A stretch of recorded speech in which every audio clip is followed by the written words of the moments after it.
Hi hello friends, ಎಲ್ಲರಿಗೂ ನಮಸ್ಕಾರಗಳು. Welcome back to my YouTube channel. ಯಾರೆಲ್ಲ ಫಸ್ಟ್ ಟೈಮ್ ನನ್ನ ಚಾನಲ್ ನೋಡ್ತಾ ಇದ್ದಾರೆ ದಯವಿಟ್ಟು ನನ್ನ ಚಾನಲ್ ಸಬ್ಸ್ಕ್ರೈಬ್ ಮಾಡ್ಕೊಳ್ಳಿ. ಹಾಗೆ ವಿಡಿಯೋ ಕೊನೆವರೆಗೂ ನೋಡಿ, ಲೈಕ್ ಮಾಡಿ. ಇಲ್ಲಿ ಸುಮಾ ತನ್ನ ಮೊಬೈಲ್ ಬಂದಂತ ಫೋಟೋಗಳ ತಂದು ತೋರಿಸ್ತಾಳೆ. ನೋಡಿಲ್ಲಿ ಬಾವ ರಾಧಾ ಮದುವೆ ಸ್ಟಾರ್ಟ್ ಆಗಿದೆ, ಮಂಟಪಕ್ಕೆ ಗಂಡು ಹೆಣ್ಣು ಬಂದ್ಬಿಟ್ಟಿದ್ದಾರೆ, ಹೇಗಾದ್ರೂ ಮಾಡಿ ತಡಿಬೇಕು ನಾವು ಅಂತ ಹೇಳ್ತಾಳೆ. ಆಗ ಅಲ್ಲ ಕಣವಿ, ಕಣ್ಕಣ ಕಟ್ಕೊಂಡು ಮಂಟಪ ಬಂದ್ರೆ ಗಂಡು ಹೆಣ್ಣು ಮದುವೆ ತಡೆ ಕಾಯ್ತದ ಅಂತ ಹೇಳ್ತಾಳೆ. ಅಯ್ಯೋ ಎಂತ ಅನಾಹುತ ಆಗ್ತೈತಿ ಅಂದ್ರೆ, ನಮ್ಮ ಸಿರಿ ರಾಧನ ಮದುವೆ ಆಗ್ತಾ ಇದ್ದಾನೆ ಹೆಂಡತಿಯಾಗಿ, ಹಾಗಾಗ್ಬಾರ್ದು ಅಂತಾರೆ ಪುಟ್ಟಕ್ಕ.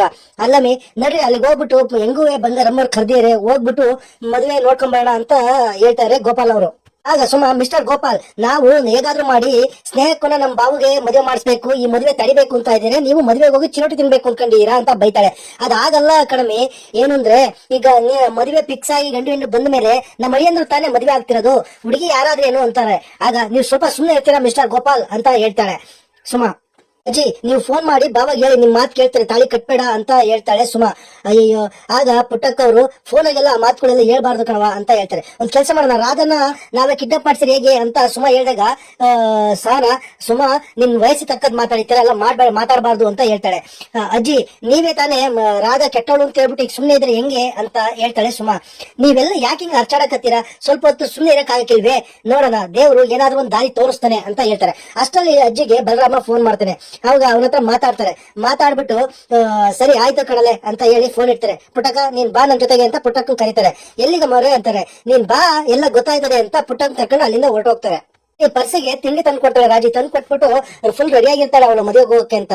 ಅವನು ತಿಂಡಿ ತಿಂತ, ಏನ್ ಮಮ್ಮಿ ಎಲ್ಲಿಗೆ ರೆಡಿ ಆಗಿದೆಯಾ, ಎಲ್ಲಿಗೆ ಹೋಗ್ಬೇಕು ಅಂತ ಕೇಳ್ತಾನೆ.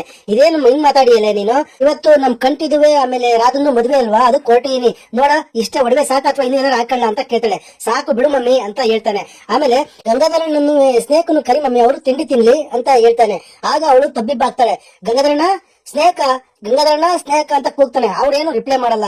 ಅಯ್ಯೋ ಈಗ ಏನ್ ಹೇಳಪ್ಪ ಇವನಿಗೆ ಅಂತ ಅವಳು ತಡಬಡಿಸ್ತಾ ಇರ್ತಾಳೆ. ಏನ್ ಮಮ್ಮಿ ಏನು ರಿಪ್ಲೈನೇ ಮಾಡ್ತಾ ಇಲ್ಲ, ಎಲ್ಲಿಗೆ ಹೋಗಿದ್ದಾರೆ ಅಂತ ಕೇಳ್ತಾನೆ.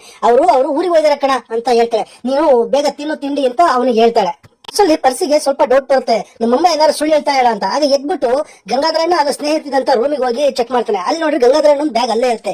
ಇದೇನಿದು ಗಂಗಾಧರಣ್ಣ ಬ್ಯಾಗ್ ಇಲ್ಲೇ ಇದೆಯಲ್ಲ, ನಮ್ಮ ಮಮ್ಮಿ ಯಾಕೆ ಸುಳ್ಳು ಹೇಳ್ತಾಳೆ ಅಂತ ಅಂದ್ಕೊಂಡು ಮಮ್ಮಿ ಅಂತ ಕರಿತಾನೆ. ಆಗ ಅಲ್ಲಿಗೆ ಮತ್ತೆ ರಾಜಿ ಬರ್ತಾರೆ. ಏನ ನಿಂದು ಅಂತ ಕೇಳ್ತಾಳೆ. ಗಂಗಾಧರಣ್ಣ ಬ್ಯಾಗ್ ಇಲ್ಲೇ ಐತೆ, ಮತ್ತೆ ಊರಿಗೆ ಹೋಗಿದ್ದಾಳೆ ಅಂತ ಹೇಳ್ತೀಯಲ್ಲ ನೀನು ಅಂತ ಕೇಳ್ತಾನೆ. ಅಯ್ಯೋ, ಮತ್ತೆ ಅವಳು ತಬ್ಬಿಬ್ಬಾಗ್ತಾಳೆ, ಏನು ನೀನು ಕೇಳ್ತೇನಲ್ಲ ಅಂತ. ಆಮೇಲೆ ಅಯ್ಯೋ ನನಗೆ ಹೇಳ್ಬಿಟ್ಟು ಹೋಗ್ತಾರೆ ಅವರು, ಗುಡಿಗೆ ನಾನು ಹೋಗಿರ್ಬೇಕು ಅಂತ ಹೇಳ್ತಾಳೆ. ಇಷ್ಟೊತ್ತು ಮತ್ತೆ ನೀನು ಊರಿಗೆ ಹೋಗಿದ್ದಾರೆ ಅಂತಂದ್ರೆ ಈಗ ಗುಡಿಗೆ ಅಂತೀಯಲ್ಲ ಅಂತ ಕೇಳ್ತಾನೆ.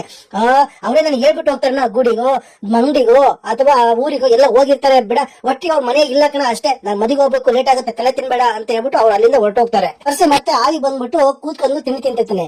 ಈ ಅಮ್ಮ ಯಾಕೋ ಈ ತರ ಹೇಳ್ತೀರಲ್ಲ ಮಮ್ಮಿ, ಯಾಕೋ ನನಗೆ ಡೌಟ್ ಬರ್ತಾ ಇತ್ತಲ್ಲ ಅಂತ ಹೇಳ್ಬಿಟ್ಟು, ಮಮ್ಮಿ ಚಾರ್ಜರ್ ಎಲ್ಲಿ ಇಟ್ಟಿದ್ಯಾ ಅಂತ ಕೇಳ್ತಾನೆ.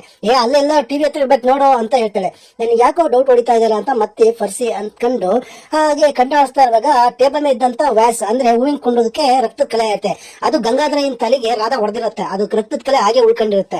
ಆಗ ರಕ್ತದ ಕಲೆ ಆಗಿದೆಯಲ್ಲ ಅಂತ ಡೌಟ್ ಬರುತ್ತೆ ಅವನಿಗೆ. ಹೌದಾ, ಅಮ್ಮ ಹೇಳ್ತಿರಕ್ಕೂ ಇದಕ್ಕೆ ಏನಾದ್ರು ಸಂಬಂಧ ಇದೆಯಾ ಅಂತ ಅಂದ್ಕೊಂಡು ಇದನ್ನ ಮಮ್ಮಿ ಕೇಳೋ ಬೇಡ ಅಂತ ಅಂದ್ಕೊಂತಾನೆ. ಬೇಡ ಕೇಳಿದ್ರೆ ಅವ್ನು ಏನು ನಿಜ ಹೇಳಲ್ಲ ಅಂತ ಹೇಳ್ಬಿಟ್ಟು ಮತ್ತೆ ಡೌಟ್ ಆಗ್ಬಿಟ್ಟು ಅವ್ರ ರೂಮಿಗೆ ವಾಪಸ್ ಹೋಗ್ಬಿಟ್ಟು ಅಲ್ಲೆಲ್ಲ ಹುಡುಕ್ತಾನೆ, ಏನು ಸಿಗಲ್ಲ. ಆಗ ಅವನು ಚಾರ್ಜರ್ ತಕೊಳಕ್ಕೆ ಅಂತ ಹೋಗ್ತಾನೆ. ಅದ್ರ ಪಕ್ಕ ಡೈರಿ ಇರುತ್ತೆ. ಆ ಡೈರಿ ನೋಡ್ಬಿಟ್ಟು ಅವನು ಅದ್ರ ಬರ್ದಿರೋದೆಲ್ಲ ಓದ್ತಾನೆ. ಓದಿ ಒಂದ್ ಸ್ವಲ್ಪ ಶಾಕ್ ಆಗೋ ತರ ಆಗ್ತಾನೆ. ಈ ಕಡೆ ಚೌಡಮ್ಮಜ್ಜಿ ಮತ್ತು ಪುಟ್ಟಕ್ಕ ಬಲರಾಮ ಎಳ್ಕೊಂಬಂದು ಆಕಾಶನ ಎಳ್ಕೊಂಬಂದಿರ್ತಾನ, ಅಲ್ಲಿಗೆ ಬಂದಿರ್ತಾರೆ. ಆಗ ನೋಡಪ್ಪ, ನಿನ್ನ ನಾವು ಒಳ್ಳೆಯವರು ಕೆಟ್ಟವರು, ಒಳ್ಳೆ ಮಾತಲ್ಲಿ ದಿಟ ಏನು ಅಂತ ಹೇಳ್ಬಿಡು ಅಂತ ಹೇಳ್ತಾರೆ. ನನ್ನ ಯಾಕಮ್ಮ ಕರ್ಸಿರ ಇಲ್ಲಿಗೆ, ಏನಾಗ್ಬೇಕು ನನ್ನಿಂದ ಅಂತ ಕೇಳ್ತಾನೆ ಆಕಾಶ. ಆಗ ನೋಡು, ನಿನ್ನಿಂದ ಒಂದ್ ದಿಟ ಗೊತ್ತಾಗ್ಬೇಕು ನಮಗೆ, ಅದನ್ನ ಕರೆಕ್ಟ್ ಆಗಿ ಹೇಳ್ಬೇಕು ನೀನ್ ಅಷ್ಟೇ ಅಂತ ಹೇಳ್ತಾರೆ. ಏನ್ ದಿಟ ಅಂತಾರೆ. ನೋಡು, DC ಸ್ನೇಹ ಮೇಡಮ್ ಇದಾರಲ್ಲ, ಅವ್ರ ಹೃದಯ ಯಾರಿಗ ಹಾಕಿದ್ರೆ ಕರೆಕ್ಟ್ ಸತ್ಯ ಹೇಳ್ಬೇಕು ನೀನು ಅಂತ ಹೇಳ್ತಾರೆ. ಅದು ಅಂತ ಹೇಳ್ತಾರೆ. ನೋಡಪ್ಪ, ಇದರಿಂದ ನಿನ್ ಪರಿವಾರಕ್ಕೆ ಏನಾರ ತೊಂದರೆ ಆಗುತ್ತೆ ಅನ್ನಂಗಿದ್ರೆ ನಾನ್ ಮಾತು ಕೊಡ್ತೀನಿ, ನಿನ್ ಪರಿವಾರಕ್ಕೆ ಏನು ಆಗ್ದಂಗಿದೆ ನಾನ್ ಕಾಪಾಡ್ತೀನಿ ಅಂತ ಅಜ್ಜಿ ಅವರು ಮಾತು ಕೊಡ್ತಾರೆ. ಪುಟ್ಟಕ್ಕ ಅವರು ಹೇಳ್ತಾರೆ. ನೋಡಪ್ಪ, ಅಮ್ಮ ಅವ್ರು ಮಾತು ಕೊಟ್ಟ ಆಯ್ತಲ್ಲ, ನೀನೇನ್ ಇನ್ನ ತಲೆ ಕೆಡಿಸಬೇಡ, ದಿಟ ಏನಿದೆ ಅದನ್ನ ಹೇಳ್ಬಿಡು ಅಂತ ಹೇಳ್ತಾರೆ. ಆಗ ಅವರು ಆಕಾಶ್ ಅವರು ಹೇಳ್ತಾರೆ, DC ಮೇಡಮ್ ನ ಹೃದಯನ ಈ ಊರ ಗಂಗಾಧರಪ್ಪ ಅಂತಿರಲ್ಲ ಅವ್ರ ಮಗಳು ಸ್ನೇಹಕ್ಕೆ ಹಾಕಿರೋದು ಅಂತ ಹೇಳ್ತಾರೆ. ದಿಟನೇ ಏನಪ್ಪಾ ಅಂತ ಪುಟ್ಟಕ್ಕ ಅವ್ರು ಕೇಳ್ತಾರೆ. ನಮ್ಮ ಮನೆ ದೇವರಾಣೆಗೂ ನಿಜ ಕಣಮ್ಮ ನಾನು ಹೇಳ್ತಿರೋದು ಈ ಮಾತು. ಈ ವಿಷಯನ ಕಂಠಿ ಸಾಹೇಬ್ರಿಗೆ ಹೇಳ್ದೆ ಅಂತ ಯಾರ ರೌಡಿಗಳು ಬಂದ್ಬಿಟ್ಟು ನಮ್ಮನ್ನ ಈ ಊರೇ ಬಿಟ್ಟು ಹೋಗೋ ತರ ಮಾಡಿದ್ರು. ಈಗ ನನ್ನ ಫ್ಯಾಮಿಲಿಗೆ ಏನು ತೊಂದರೆ ಆಗಲ್ಲ ತಾನೇ ಅಂತ ಕೇಳ್ತಾನೆ. ನಾನು ಇದೀನಲ್ಲ, ನಾನು ಏನು ತೊಂದರೆ ಆಗ್ದಂಗ್ ನೋಡ್ಕೊಂತೀನಿ ಅಂತ ಹೇಳ್ತಾರೆ. ಸರಿ ಅಮ್ಮ ಅವರೇ ಅಂತ ಹೇಳ್ತಾನೆ. ಆಕಾಶ, ಈ ವಿಷಯನ ಅಲ್ಲಿ ಮಂಟಪದ ಬಂದು ಹೇಳ್ಬೇಕು ನೀನು ಅಂತ ಹೇಳ್ತಾರೆ. ನನಗೇನಾದ್ರು ತೊಂದರೆ ಆದ್ರೆ ಕಂಠಿ ಸಾಹೇಬ್ರಿಗೆ ಈ ವಿಷಯ ಹೇಳಿದೆ ಅಂತ ಯಾರೋ ರೌಡಿಗಳು ಬಂದು ನನ್ನ ಫ್ಯಾಮಿಲಿ ಊರನ್ನೇ ಬಿಡಂಗ್ ಮಾಡಿದ್ರು ಅಮ್ಮವ್ರೆ ಅಂತ ಹೇಳ್ತಾನೆ. ಅದ್ ಯಾರು ಅಂತ ಕೇಳ್ತಾರೆ. ಆಗ ಯಾರು ಗೊತ್ತಿಲ್ಲ, ಒಟ್ಟಿಗೆ ರೌಡಿಗಳು ಬಂದಿದ್ರು, ಅವರಿಗೆ ಒಬ್ರು ಲೇಡೀಸ್ ಗೈಡ್ ಮಾಡ್ತಾ ಇದ್ರು ಅಂತ ಹೇಳ್ತಾರೆ. ಆಗ ಅಜ್ಜಿ ಹೇಳ್ತಾರೆ, ನೋಡ್ದ ಪುಟ್ಟಕ್ಕ, ಇದು ರಾಧನ್ನೇ ಕೆಲಸ ಅಂತ ಹೇಳ್ತಾರೆ. ರಾಧನ್ನೇ ಅಂತ ಹೇಗೆ ಹೇಳ್ತೀರಾ ನೀವು ಅಂತ ಹೇಳ್ತಾರೆ. ಈ ತರ ಕೆಲಸಗಳೆಲ್ಲ ಮಾಡೋದು ಆ ರಾಧನೆ, ಅವಳು ಬಿಟ್ರೆ ಯಾರು ಮಾಡೋದು, ಅವಳಿಗೆ ತಾನೇ ಇದರಿಂದ ಎಲ್ಲ ಉಪಯೋಗ ಇರೋದು ಅಂತ ಹೇಳ್ತಾರೆ. ಬಲರಾಮ, ಕರ್ಕಾಯಿ ಆಕಾಶನ, ನೀನ್ ಅಲ್ಲಿ ಬಂದು ಹೇಳ್ಬೇಕಣಪ್ಪ ಮಂಟಪದಲ್ಲಿ, ನಾನೇನು ಆಗದೆ ತರ ನಿನ್ ಫ್ಯಾಮಿಲಿ ನೋಡ್ಕೊಂತೀನಿ ಅಂತ ಅಜ್ಜಿ ಭರವಸೆ ಕೊಡ್ತಾರೆ. ಸರಿ ಅಮ್ಮವ್ರೆ ಅಂತ ಹೇಳ್ತಾರೆ. ಪುಟ್ಟಕ್ಕ, ನೀನ್ ಹೋಗಿ ಗಂಗಾಧರಗೂ ಹಾಗೂ ಸ್ನೇಹಗೂ ವಿಷಯ ಮುಟ್ಸಿ ಬಾ ಅಂತ ಹೇಳಿ ಪುಟ್ಟಕ್ಕನ್ ಕಳಿಸ್ತಾರೆ. ಸರಿ ಅಮ್ಮವ್ರೆ ಅಂತ ಪುಟ್ಟಕ್ಕನು ಹೊಡ್ತಾರೆ. ಇಲ್ಲಿ ಮದುವೆ ಮಂಟಪದಲ್ಲಿ ರಾಧಾ ಒಬ್ಳೆ ನಾನು ನಂದ ಮತ್ತೆ ಮಾವನ ಫೋಟೋನ ಇನ್ಸ್ಟಾಗ್ರಾಮ್, ಫೇಸ್ಬುಕ್, ಸೋಷಿಯಲ್ ಮೀಡಿಯಾದಾಗ ಎಲ್ಲ ಹಾಕಿ ಆಯ್ತು. ನನ್ನ ಇಷ್ಟಪಡೋರೆಲ್ಲ ನೋಡಿ ಬ್ಲೆಸ್ ಮಾಡ್ಬೇಕು, ಹಾಗೆ ನಮ್ಮನ್ನ ಇಷ್ಟ ಆಗದೆ ಇರೋರು ಹುರ್ಕಂದ್ ಸಾಯ್ಬೇಕು, ಆ ರೀತಿ ಹಾಕಿದೀನಿ ಅಂತ ಅನ್ಕೊಂತಿರ್ತಾಳೆ. ಅಷ್ಟು ಗಂಗಾರಮ್ಮ ಅವರು ಅಲ್ಲಿಗೆ ಬರ್ತಾರೆ. ರಾಧಾ, ಏನವ ಇಲ್ಲಿ ಮಾಡ್ತಾ ಇದೀಯ ನೀನು, ಹೋಗವ ಬೇಗನೆ ನಾನು ಕೊಟ್ಟಿರೋ ದಾರೆ ಸೀರೆ ಉಡ್ಕೊಂಡ್ಬಿಟ್ಟು ಬರೋಗು ಬೇಗ ಅಂತ ಹೇಳ್ತಾರೆ. ಅತ್ತೆ, ನನ್ನ ಫ್ರೆಂಡ್ ಬರ್ತಾ ಇದ್ರು, ಅದಕ್ಕೆ ಕಾಯ್ತಾ ಇದ್ದೆ ಅಂತ ಹೇಳ್ತಾರೆ. ಅವ್ರು ಬಂದ್ರೆ ನಾನು ಗಮನಿಸ್ಕೊಂಡು ನೀನು ಹೋಗವ, ಫಸ್ಟ್ ಮುಹೂರ್ತಕ್ಕೆ ಲೇಟ್ ಆಗುತ್ತೆ ಅಂತ ಅವ್ರು ಹೋಗುಂತಾರೆ. ಅಷ್ಟರಲ್ಲಿ ವಸು ಬರ್ತಾರೆ. ವಸು ಬಂದು ಅಮ್ಮ ಬಾಯಿ ಸ್ವಲ್ಪ ಅಂತ ಕರ್ಕೊಂಡು ಹೋಗ್ತಾಳೆ ಅವಳನ್ನ. ಸರಿ ಬಂದೆ ಅಂತ ಹೋಗ್ತಾರೆ. ಅಲ್ಲೇ ನಿಂತ್ಕೊಂತಾಳೆ ರಾಧಾ. ಇದ್ಯಾಕೆ ಈ ರಾಜಿ ಮತ್ತೆ ನಂಜಮ್ಮ ಬರ್ಲಿಲ್ವಲ್ಲ ಅಂತ ಅನ್ಕೊಂಡು ಆ ಕಡೆ ಡೋರ್ ಕಡೆ ತಿರುಗ್ತಾಳೆ ಫೋನ್ ಮಾಡೋಣ ಅಂತ. ಅಷ್ಟರಲ್ಲಿ ಅವರಿಬ್ರು ಎಂಟ್ರಿ ಆಗ್ತಾರೆ ಚೌಟ್ರಿ ಒಳಗೆ. ಎಂಟ್ರಿ ಆದಾಗ ಈ ನಂಜಮ್ಮ ಹೇಳ್ತಾರೆ, ರಾಜಿ, ನಮ್ಮನ್ನ ಬಾಯಿ ಮಾತಿಗಾರು ಬಂಗಾರಮ್ಮ ಕರ್ದಿಲ್ಲ, ನೀ ಇಲ್ಲಿ ಕರ್ಕೊಂಡ್ ಬಂದಿದ್ಯಲ್ಲ, ಮಾನ ಮರ್ಯಾದೆ ಇರುತ್ತೀನಿ ಅಂತ ಹೇಳ್ತಾಳೆ. ಹಂಗೆಲ್ಲ ಏನು ಆಗಲ್ಲ, ಬಾ, ಕರೆದೇ ಇದ್ದೇನಾಯ್ತು, ನಾವ್ ಇಲ್ಲಿ ಬರ್ದೇ ಇದ್ರೆ ಸರಿಯಾಗಿರಲ್ಲ, ನಾವ್ ಬಂದಿದ್ರೆ ಕರೆಕ್ಟ್ ಅಂತ ಹೇಳ್ತಾಳೆ. ಆಯ್ತು ನಡಿ, ಮುಳುಗ ಸಮಯ ಬಂದಾಗ ಗೊತ್ತಾಗತ್ತೆ ನಿನಗೆ ಅವಾಗ ಅಂತ ಹೇಳ್ತಾರೆ. ಆಗ ಮುಳುಗ ಸಮಯ ಏನಾರ ಬಂದ್ರೆ ಆ ರಾಧಾ ಇದಾರಲ್ಲ ಅವಳೇ ನೋಡ್ಕೊಂತಾಳೆ, ನಡಿ ಅಂತ ಹೇಳ್ತಾರೆ ರಾಜಿ. ಯವಿ ಎಷ್ಟ್ ಚೆನ್ನಾಗಿ ರೆಡಿ ಮಾಡ್ಸಿ ಹೇಳಿ ಅಂತ ಅವ್ರಿಬ್ರು ಮಾತಾಡ್ಕೊಂಡ್ ಬರ್ತಾರೆ. ಎದುರುಗಡೆನೆ ರಾಧಾ ನಿಂತಿರ್ತಾಳೆ. ಇಲ್ಲೇ ಇದ್ದಾಳೆ ರಾಧಾ ಅಂತ ಹೇಳ್ತಾರೆ ನಂಜಮ್ಮ ಅವರು. ಏನೇ ಇಷ್ಟೊತ್ತಾಯ್ತು, ಯಾಕೆ ಬರೋದು ನೀವು ನಂಜಮ್ಮ ರಾಜಿ ಅವರೇ ಅಂತ ಕೇಳ್ತಾಳೆ. ಅಯ್ಯೋ, ಆ ಅಪ್ಪ ಮಗಳಿಗೆ ಒಂದ್ ಗತಿ ಕಾಣಿಸಿ ಬರೋಕೆ ತಡ ಆಯ್ತು ಅಂತ ಹೇಳ್ತಾರೆ ನಂಜಮ್ಮ ಅವರು. ಸರಿ, ಅಲ್ಲೇನು ಪ್ರಾಬ್ಲಮ್ ಇಲ್ಲ ತಾನೇ ಅಂತಾಳೆ. ಏನ್ ಪ್ರಾಬ್ಲಮ್ ಇದೆ, ನಾವ್ ಇರುವಾಗ ಯಾವ್ದಕ್ಕೂ ತಲೆ ಕೆಡ್ಸಬೇಡ, ನಾವ್ ಅಂದ್ಕೊಂಡಂಗ ಆದ್ರೆ ನಮ್ಮನ್ನ ಕರೆಕ್ಟ್ ಆಗಿ ನೋಡ್ಕೋಬೇಕು ನೀನು ಅಂತ ನಂಜಮ್ಮ ಅವ್ರು ಹೇಳ್ತಾರೆ. ನೀವು ತಲೆನೇ ಕೆಡ್ಸಬೇಡಿ, ಅಧಿಕಾರ ಎಲ್ಲ ನನ್ನ ಕೈ ಬಂದ್ಕೊಳ್ಳೆ, ನಿಮ್ಗೆ ಏನೇನ್ ತಲುಪಬೇಕು ಅದೆಲ್ಲ ತಲುಪುತ್ತೆ ಅಂತ ರಾಧಾ ಹೇಳ್ತಾಳೆ. ಅಂತೂ ಹಸೆಮಣಿ ಹೇಳ್ತಿದ್ಯಲ್ಲವ ರಾಧಾ ನೀನು ಅಂತ ನಂಜಮ್ಮ ಅವ್ರು ಹೇಳ್ತಾರೆ. ಈ ರಾಧಾ ಅಂದ್ಕೊಂಡಿದ್ದಾಗ ತನಕ ಬಿಡಲ್ಲ, ನಾನು ಅಂದ್ಕೊಂಡಂಗೆ ಎಲ್ಲ ಮಾಡ್ತಾ ಇದ್ದೀನಿ ಅಂತ ಮಾತಾಡಿರ್ತಾಳೆ. ಅಷ್ಟರಲ್ಲಿ ಅಲ್ಲಿ ಬಂಗಾರಮ್ಮ ಬರ್ತಾರೆ. ಬಂಗಾರಮ್ಮ ಬಂದ್ಬಿಟ್ಟು, ರಾಜಿ, ನಂಜಮ್ಮ ಏನ್ರಿ ಮಾಡ್ತಾ ಇದ್ದೀರಾ, ಲಗ್ನ ಕರ್ದಿಲ್ಲ ಅಂದ್ಮೇಲೆ ಬರ್ಬೋದು ಪರಿಜ್ಞಾನ ಇಲ್ವಾ ನೀವು ಅಂತ ಹೇಳ್ತಾರೆ. ಆಗ ಅವ್ರಿಬ್ರು ಏನು ಮಾತಾಡ್ದಾಗ ಕತ್ ಬಗ್ಸಿರ್ತಾರೆ. ಆಗ ರಾಧಾ, ಅತ್ತೆ, ಇವ್ರಿಬ್ರು ನಾನೇ ಕರೆದಿದ್ದು ಲಗ್ನಕ್ಕೆ ಅಂತೇಳಿ. ಏನಮ್ಮ ರಾಧಾ, ನೀನ್ ಇಂತ ಕೆಲಸ ಯಾಕೆ ಮಾಡ್ದೆ, ಅವರಿಂದ ಏನೇನಾಗಿದೆ ಅಂತ ನಿಂಗೆ ಗೊತ್ತಿಲ್ವೇ ಅಂತ ಬಂಗಾರಮ್ಮ ಹೇಳ್ತಾರೆ. ಇಷ್ಟರಲ್ಲಿ ರಾಧಾ, ಅತ್ತೆ, ನಾನು ನಿಮಗೆಲ್ಲ ಹೇಳ್ತೀನಿ ಬನ್ನಿ ಅಂತ ಬಂಗಾರಮ್ಮನ ಅಲ್ಲಿಂದ ಕರ್ಕೊಂಡು ಹೋಗ್ತಾಳೆ. ಇಷ್ಟರಲ್ಲಿ ಇಲ್ಲಿ ನಂಜಮ್ಮ, ಬೆತ್ತು ನೋಡ್ತೀನಿ ರಾಜಿ, ಬೇಡ ಅಂದ್ರೂ ಕರ್ದರ ಮದುವೆ ಬಂದು ಕೆರ್ದಲ್ ವರ್ಷಂದಂಗ ಆಯ್ತು ಅಂತ ಹೇಳ್ತಾಳೆ. ಅಯ್ಯೋ ಏನಿಲ್ಲ, ಸುಮ್ನಿರು, ಏನಾಗುತ್ತೆ, ಕೆರ್ದಲ್ಲೋ ಪರ್ಕೆಲ್ಲೋ ಏನು ಆಗಲ್ಲ ಅಂತ ಹೇಳ್ತಾಳೆ ರಾಜಿ. ಈಗ ಬಂಗಾರಮ್ಮ ಪುರುವಿಂಡೆ ಕೊಡ್ತಾಳೆ, ಮೂಲೆ ಕುತ್ಕೊಂಡು ನುಂಗು ಅಂತಾಳೆ. ಬಾ, ನಿನಗೂ ಕೊಡ್ತೀನಿ ನುಂಗನಂತೆ ಅಂತ ರಾಜಿ ಕರೀತಾಳೆ. ಇಲ್ಲಿ ರಾಧಾ ಬಂಗಾರಮ್ಮರಿಗೆ, ಅತ್ತೆ, ನಮ್ ಶತ್ರುಗಳು ಹೇಳಿದ್ರೆ ಅವ್ರ ಎದುರಿಗೆ ನಾವು ನಮ್ ಸಂತೋಷವನ್ನ ಸಂಭ್ರಮವನ್ನ ಪಡಬೇಕು ಅಂತ ಹೇಳ್ತಾರೆ. ನೀವೇ ನನಗೇನು ಅರ್ಥ ಆಗ್ತಿಲ್ಲ ರಾಧಾ ಅಂತ ಹೇಳ್ತಾರೆ. ಅತ್ತೆ, ನಮ್ ವಿರುದ್ಧ ಸಂಚು ಮಾಡೋರ್ನ ನಮ್ ಸಂಭ್ರಮದಲ್ಲಿ ಹತ್ರ ಇಟ್ಕೊಂಡು ಅವ್ರಿಗೆ ತೋರಿಸ್ಬೇಕು, ನಾವು ಅವ್ರೇನೇ ಸಂಚು ಮಾಡಿದ್ರು ನಾವು ಗೆಲ್ತೀವಿ ಅಂತ. ಈಗ ಸುಳ್ಳಿ ಸ್ನೇಹವನ್ನ ಹೃದಯ ಹಾಕಿದ್ವಿ ಅಂತ ಹೇಳ್ಬಿಟ್ಟು ಮದುವೆ ಮಾಡಕ್ಕೆ ಕಂಟಿ ಮಾವಿಗೆ ಮಾಡಿದ್ರಲ್ವಾ, ಅದನ್ನ ತಪ್ಸಿ ನೀವು ಮನಸ್ಸು ಮಾಡಿ ಅದನ್ನ ತಪ್ಸಿರಲ್ವಾ, ನನ್ ಮದುವೆ ಮಾಡಿ ತೋರಿಸ್ತೀರಲ್ವಾ, ಅದನ್ನ ತೋರಿಸಿದ್ರೆ ಅವರು ಇನ್ಮೇಲೆ ಸಂಚು ಮಾಡಕ್ ಬರಲ್ಲ. ಅಲ್ಲಪ್ಪ, ಅದ್ರೊಳಗೆ ಏನಾರು ಅವರು ಗಿಮಿಕ್ ಮಾಡ್ಬಿಟ್ರೆ ಇಲ್ಲಿ ಮದುವೆಯಲ್ಲಿ ಅಂತ ಕೇಳಿದಾಗ ಆತರ ಏನು ಮಾಡಲ್ಲ ಅತ್ತೆ, ನಿಮಗ್ ಕಂಡ್ರೆ ಅವ್ರಿಗೆ ಭಯ ಇದೆ ಅಂತ ರಾಧಾ ಸಬೂಬಿ ಹೇಳ್ತಾಳೆ. ಹೇಳಿ ಬನ್ನಿ ಅತ್ತೆ, ಸರಿಯಮ್ಮ ನೀನ್ ಹೇಳ್ತಿದ್ಯಾ ಅಂತ ಕೇಳ್ತಾ ಇದೀನಿ ರಾಧಾ ಅಂತ ಹೇಳ್ಬಿಟ್ಟು ಬಂಗಾರಮ್ಮ ಅವರು ಒಪ್ಕೊಂತಾರೆ. ಬಂಗಾರಮ್ಮ ಹಾಗೂ ರಾಧಾ ಅಲ್ಲಿ ಬರ್ತಾರೆ. ಬಂದಾಗ ಬಂಗಾರು, ನಾವು ನೀವು ಎಷ್ಟೇ ಆದ್ರೆ ಬೀಗ್ರಲ್ವೇ, ನೀ ಕರೆದೇ ಇದ್ರು ಅದಕ್ಕೆ ಮದುವೆಗೆ ಬಂದೆ ಅಂತ ಹೇಳ್ತಾರೆ. ರಾಜಿ, ಹೌದು ಅಮ್ಮವ್ರೆ, ನಾವು ನಿಮ್ ಹಿತೈಷಿಗಳಲ್ವೇ ಅಂತ ಹೇಳ್ತಾರೆ.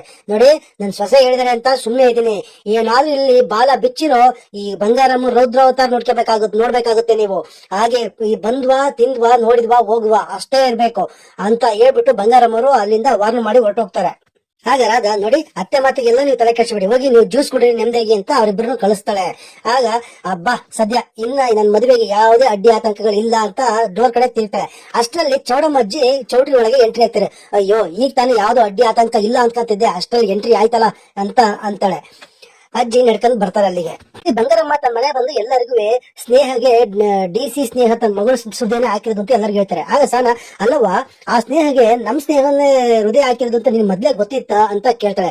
ಹೌದವ, ನನಗೆ ಮೊದ್ಲೇ ಗೊತ್ತಿತ್ತು, ಮತ್ ಯಾಕೆ ಇಷ್ಟೊಂದು ದಿನ ಆದ್ರೂ ನಮ್ಗೆ ಹೇಳಿಲ್ಲ ಅಂತ ಕೇಳಿದಾಗ, ಅಯ್ಯೋ ನಾನು ಎಲ್ಲ ಒಳ್ಳೇದಾದ್ಮೇಲೆ ಹೇಳೋಣ ಅಂತ ಅನ್ಕೊಂಡಿದ್ದೆ ಕಣವ, ಅಷ್ಟರಲ್ಲಿ ಹುಡುಗಿ ಆಕೆ ಇಲ್ಲ ಅಂತ ಹೇಳ್ಬಿಡ್ತಲ್ಲ ಸುಳ್ಳು ಅಂತ, ಅದಕ್ಕೆ ಸುಮ್ನೆ ಆಗ್ಬಿಟ್ಟೆ ಅಂತ ಹೇಳ್ತಾರೆ. ಅಷ್ಟರಲ್ಲಿ ಸುಮಾ, ಅಲ್ಲಮ್ಮ ಸ್ನೇಹಕ್ಕ ನಮ್ ಜೊತೆಗೆ ಇದ್ರು ಒಂದ್ ಸಣ್ಣ ಸುಳಿವು ಬಿಟ್ಕೊಡ್ಲಿಲ್ವಲ್ಲವ್ವ ಅಂತ ಹೇಳ್ತಾಳೆ. ಆಗ ಗೋಪಾಲ್ ಅವರು ಹೇಳ್ತಾರೆ, ಈ ವಿಷಯ ನನಗೆ ಮೊದ್ಲೇ ಗೊತ್ತಾಗಿದ್ರೆ ಆ ಹುಡುಗಿನ ನಮ್ಮ ಮನೆಯಿಂದ ಬಿಟ್ಟು ಹೋಗದೆ ಇರೋ ನೋಡ್ಕೊಂತಾ ಇದ್ದೆ ಅಂತ ಹೇಳ್ತಾರೆ. ಆಗ ಸುಮ್ಮ, ನಾನು ಕಣವ ಮಿಸ್ಟರ್ ಗೋಪಾಲ್, ನಾನು ಹಾಗೆ ಮಾಡ್ತಿದ್ದೆ, ಕಾಲಾದ್ರೂ ಹಿಡ್ಕೊಂಡು ಅಕ್ಕನ ಮನೆಯಿಂದ ಹೋಗ್ಬೇಡ ಅಂತ ಹೇಳ್ತಿದ್ದೆ ಅಂತ ಹೇಳ್ತಾರೆ. ಅಷ್ಟರಲ್ಲಿ ಪುಟ್ಟಕ್ಕ, ಈಗ ಆಗಿರೋ ವಿಷಯ ಬಿಟ್ಬಿಡಿ, ಮುಂದೆ ಏನ್ ಮಾಡ್ಬೇಕು ಅನ್ನೋದ ಯೋಚನೆ ಮಾಡಿ ಅಂತ ಹೇಳ್ತಾರೆ. ಈಗ ಚೌಡಮ್ಮ ಅವರು ಹೋಗ್ಬಿಟ್ಟು ಮಂಟಪಕ್ಕೆ ಆಸ್ಪತ್ರೆ ಸಿಬ್ಬಂದಿ ಜೊತೆ ಹೋಗಿದ್ದಾರೆ. ನಾವು ಗಂಗಾಧರಪ್ಪಗೆ ಹೋಗ್ಬಿಟ್ಟು ವಿಷಯ ಮುಟ್ಸಿ ಮಂಟಪಕ್ಕೆ ಸ್ನೇಹ ಕರ್ಕೊಂಡ್ ಬರ್ಬೇಕು ಅಂತ ಪುಟ್ಟವ್ವ ಹೇಳ್ತಾರೆ. ಆಗ ಹೌದು ಅವ್ವ, ನಾವೇ ಗಂಗಾಧರನ ಫೋನ್ ಮಾಡಿ ಹೇಳದ ಅಂತ ಸುಮಾ ಕೇಳಿದಾಗ, ಈ ವಿಷಯ ಎಲ್ಲ ಫೋನಾಗ ಹೇಳಕ್ ಚಂದಾಗಿರಲ್ಲ ಕಣವ, ನಾನೇ ಹೋಗ್ಬಿಟ್ಟು ಅವ್ರಿಬ್ರು ವಿಷಯ ಮುಟ್ಸಿ ಅರ್ಥ ಮಾಡಿಸಿ ಸುಮ್ಮನ ಮಂಟಪಕ್ಕೆ ಕರ್ಕೊಂಡ್ ಬರ್ತೀನಿ, ನೀವು ಎಲ್ಲ ಹೋಗಿರ್ರಿ ಅಂತ ಹೇಳ್ತಾರೆ. ಆಗ ಸಾನ, ಅವ್ವ ನೀನ್ ಒಬ್ಳೆ ಹೋಗೋದು ಚಂದಾಗಿರಲ್ಲ, ನಾನು ಬರ್ತೀನಿ ಕಣವ ನಿನ್ ಜೊತೆಗೆ ಅಂತ ಹೇಳ್ತಾರೆ. ಸರಿ ಆಯ್ತು ಬಾ ಅಂತ ಹೊರಡಕ್ ಸಿದ್ಧ ಆಗ್ತಾರೆ. ಅಷ್ಟರಲ್ಲಿ ಓಡ್ ಬರ್ತಾನೆ. ಅವ್ವ ಡ್ಯಾಡಿ ಅಂತ. ಯಾಕ ಏನಾಯ್ತು ಹಿಂಗ್ ಓಡ್ ಬರ್ತಿದ್ಯಾ ಅಂತ ಹೇಳ್ತಾರೆ. ಅಲ್ಲಿ ಗಂಗಾಧರಯ್ಯ ಮತ್ತೆ ಸ್ನೇಹಕ ಇಲ್ಲ ಮನೆಯಲ್ಲಿ ಅಂತ ಹೇಳ್ತಾರೆ. ಏನೇ ಹೇಳ್ತಿದ್ಯಾ ನೀನು ಅಂತಾರೆ. ಹೌದು, ಅವರು ನಿನ್ನೆ ರಾತ್ರಿ ಇದ್ರು, ಈಗ ನೋಡಿದ್ರೆ ಇಲ್ಲ. ಆಮೇಲೆ ಅವು ಮಮ್ಮಿ ಕೇಳಿದ್ರೆ ಏನೇನೋ ಸುಬು ಬೀಳ್ತಾ ಇದೆ, ಗಂಡ ಏನೇನೋ ಅಲ್ಲಿ ಒಂದ್ ಸಲ ಇದೆ, ಇಲ್ಲಿ ಒಂದ್ ಸುಳ್ಳು ಹೇಳ್ತಾ ಇದ್ದಾಳೆ ಅಂತ ಹೇಳ್ತಾನೆ. ಇದು ಅಲ್ಲದೆ ಫ್ಲವರ್ ಪಾರ್ಟಿಗೆ ವ್ಯಾಸ್ಗಿದೆಯಲ್ಲ, ಅದಕ್ಕೆ ರಕ್ತದ ಕಲೆ ಬೇರೆ ಅಂಟಿತ್ತು ಅಂತ ಹೇಳ್ತಾನೆ. ಆಗ ಎಲ್ಲರಿಗೂ ಸ್ವಲ್ಪ ಗಾಬರಿ ಆಗುತ್ತೆ. ಇಲ್ಲಿಗೆ ಇವತ್ತಿನ ಸಂಚಿಕೆ ಮುಕ್ತಾಯವಾಯಿತು. ಮತ್ತೆ ಮುಂದಿನ ಸಂಚಿಕೆಯೊಂದಿಗೆ ನಿಮ್ಮನ್ನು ಭೇಟಿಯಾಗುತ್ತೆ. ನನ್ನ ವಿಡಿಯೋ ನೋಡಿದ್ದಕ್ಕಾಗಿ ನಿಮ್ಮೆಲ್ಲರಿಗೂ ಧನ್ಯವಾದಗಳು ಫ್ರೆಂಡ್ಸ್.